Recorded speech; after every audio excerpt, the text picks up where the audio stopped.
pero ginagamit pa rin for demonstration purposes. Okay?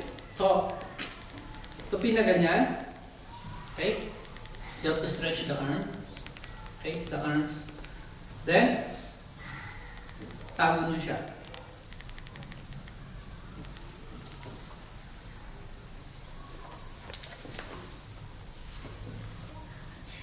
Teka, mali. Bakit nakakuhan siya? Nakapasok, nakalabas. There. Kunin niyo ito. Kili-kili pa rin. There. Tapos, you open this up, kunin niyo yung kamay sa ilalim. Itago niyo. Ito yung mga ties. Okay, you also put them in, except this. Except yung necktie. It should remain. Ha? Except the necktie. Tago niyo yung iba. Then you can flip this. Okay, the same. Okay?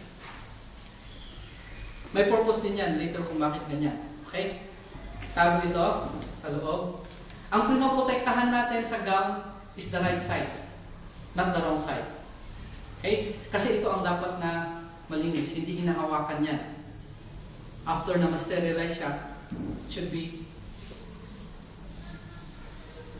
fold mo na ganyan. Tapos, keep this. There. Tago nyo lang yan. Except, sabi nga natin, itong dalawa should stay. Okay? There. Okay? Now, pag ready na yan, you can fold them the same accordion pleat. Okay? So, i-fold mo na ganun. Now, this one, kung gusto mo pang mas cute, sud-sud. Sasayaw. Okay, this one has to stay up. Siya yung nasa labas. Ito. Basta importante, this should be visible. The necktie. Okay?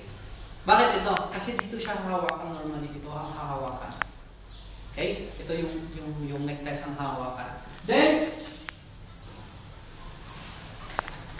wala naman na